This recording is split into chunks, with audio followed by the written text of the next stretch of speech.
The golden watch written by Mukul Raj Anand. लेखक का परिचय एक बार देख लेते हैं। मुकुल राज आनंद एक प्रसिद्ध भारतीय लेखक थे। उन्होंने गरीबी के जीवन को अपने कहानी में बड़े अच्छी तरीके से दिखाया है। कहानी का उद्देश्य क्या है, क्या जो राइटर हैं वो क्या समझाना चाहते हैं, उसको एक बार देख लेते हैं। कहानी एक 50 वर्ष यानी कि 50 ईयर ओल्ड डिस्पैच क्लर्क के रूप में काम करने वाले एक भारतीय कर्मचारी की है, जो एक ब्रिटिश कंपनी में काम करता है। उसे टाइम से पहले ही रिटायर कर दिया जाता है। यह कहानी दिखाती है कि ब्रिटिश ऑफिसर गरीब भारतीयों की कोई परवाह नहीं करते। उन्हें उनसे कोई लगाव नहीं है, सिर्फ अपना मतलब निकालते हैं, जो उन्होंने यहाँ पर आकर किया था। इसमें दो मेन कैरेक्टर हैं, श्री जूट शर्मा एंड मिस्टर एक्टन। कहानी स्टार्ट करते हैं, इतना ज़रूरी जान लिया। श्री जूट शर्मा एक गरीब क्लर्क हैं जो हेनरी किंग्स एंड कॉरपोरेशन, ये ब्रिटिश कंपनी, जो जूट शर्मा जिस कंपनी में काम कर रहे हैं उस कंपनी का नाम है हेनरी किंग्स एंड कॉरपोरेशन, में काम करते हैं। उनकी रिटायरमेंट की उम्र 55 है, लेकिन उन्हें जल्द रिटायर होने के लिए मजबूर किया जाता है। उन्हें कैसे मजबूर किया जाता है, क्या सिचुएशन आती है, ये देखते हैं। एक दिन मिस्टर एक्टन शर्मा की डेस्क के पास आते हैं और उन्हें देखकर मुस्कुराते हैं। मिस्टर एक्टन हैं वो मिस्टर शर्मा के पास आते हैं और उनसे कहते हैं कि वह उनके लिए लंदन से एक उपहार लेकर आए हैं और ये उपहार उन्हें वो 2 दिन के बाद देंगे।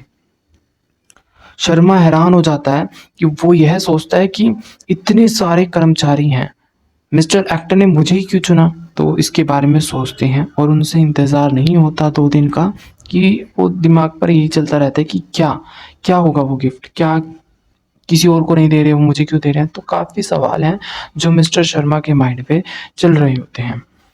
अब 2 दिन जो है वो पास आने वाले होते हैं, पर उनके अंदर इतनी जिज्ञासा होती है उस चीज़ को, उपहार को जानने की, वो उनसे नहीं रुका जाता। और एक दिन वो कार में, जो मिस्टर एक्टन है वो कार में बैठकर जाने ही वाले होते हैं।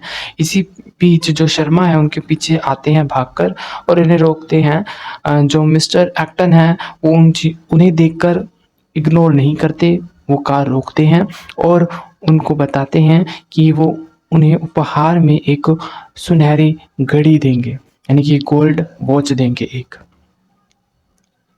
इतना सुनते ही शर्मा को एक बहुत बड़ा सदमा लगता है। उसे सब कुछ पता चल जाता है कि वो ऐसा क्यों हंस रहे थे, उनके पीछे छिपी हुई कहानी क्या है, वो क्या चाहते हैं उनसे, और ये गिफ्ट उन्हें क्यों मिल रहा है। ये गिफ्ट उन्हें उनकी रिटायरमेंट के रूप में मिल रहा है। शर्मा है वो एक काफ़ी ईमानदार है और वो अपने मालिक का सम्मान करता है। जैसा ही उन्होंने कहा, उसने उसके ऊपर कोई ऑब्जेक्शन नहीं लिया कि ऐसा क्यों, मुझे तो 55 साल की और रिटायरमेंट, यानी कि 5 साल और बाकी थे उसको सर्विस देने के लिए, उसे 5 साल पहले ही रिटायर क्यों कर दिया गया, वो सवाल नहीं करता और वहाँ से चला जाता है। शाम को, शनिवार की शाम होती है, शर्मा अपने परिवार के साथ सर्कस देखने जाता है और वहाँ पर जो शर्मा है वो काफ़ी कम खाता है। यह देखकर उसकी पत्नी समझ जाती है कि कुछ तो गड़बड़ हुई है, मतलब कुछ तो ऐसा हुआ है जो शर्मा आज कम खाना खा रहे हैं। तो काफ़ी पूछने पर, बताने पर जो शर्मा है वो अपनी पत्नी को बता भी देते हैं कि ऐसे-ऐसे कर कर बात हुई है, जो मैनेजर है वो मुझे सुनहरी घड़ी दे रहा है, गोल्डन वॉच दे रहा है। इसी बीच ये बात बोलते टाइम जो उनका बेटा है वो ज़ोर से बोलता है, जो उनका बेटा है बोलता है कि फिर तो जो आपकी पुरानी सिल्वर की घड़ी है वो तो मुझे दे दोगे। तो जो शर्मा है वो कहता है हाँ बेटा दे दूंगा। फिर हम उस दिन पर जाते हैं जिस दिन अब उसे वो गिफ्ट मिलने वाला है। निर्धारित दिन को शर्मा जनरल मैनेजर से मिलने उसके ऑफिस में पहुंचता है। वह चिंता में काँप रहा था, उसे टेंशन थी कि अब क्या होगा। ठीक है, मिस्टर एक्टर ने उसे सुनहरी घड़ी दी। उसने कहा कि वह घड़ी कंपनी के प्रति वफादारी के चिन्ह, यानी कि निशानी के रूप में दे रहा है। शर्मा इतना अधिक मुग्ध हो गया, यानी कि ख्यालों में खो गया, कि वह उन्हें थैंक यू सर कहना भी भूल गया। जब उन्होंने उसे घड़ी दी, उसने इतना ख़्यालों में खो गया कि वो उसे थैंक यू भी नहीं बोल पाया, और जो वो उसे गिफ्ट में घड़ी दे रहा था, वो उनके हाथ से छूटकर नीचे गिर जाती है।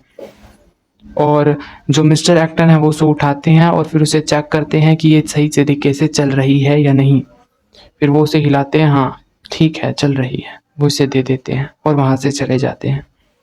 जो मिस्टर शर्मा हैं, वो जब घर आते हैं रास्ते में, तो काफ़ी परेशान होते हैं क्योंकि उनके पास सिर्फ़ एक यही नौकरी थी, जिसके थ्रू उनका जो परिवार है वो चल रहा था। जो उनको घड़ी मिलती है, सुनहरी घड़ी, वो काम भी नहीं कर रही होती, उसे हिलाना पड़ता है, तब वो टिक-टिक करना स्टार्ट करती है। अब जो मिस्टर शर्मा है वो उस पर खर्च भी नहीं करना चाहते क्योंकि वो अपने भविष्य के बारे में, पैसों को बचाना चाहते हैं, अपने भविष्य के बारे में सोचना चाहते हैं, अपने परिवार के भविष्य के बारे में सोचना चाहते हैं।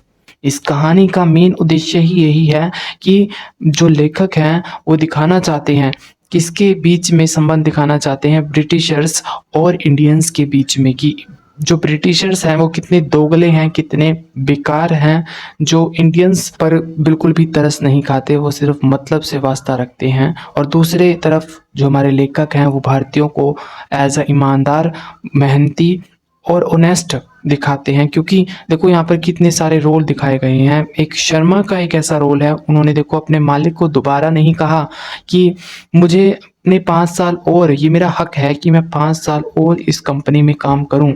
उनके पास इतनी हिम्मत नहीं थी। तो उसमें उनकी मासूमियत दिखती है, ऑनेस्टी दिखती है। वो कितने टाइम से, 50 साल हो गए थे उनको उस कंपनी में काम करते हुए, उन्होंने कितनी ईमानदारी से काम किया, उस चीज़ को दिखाया है इस कहानी में।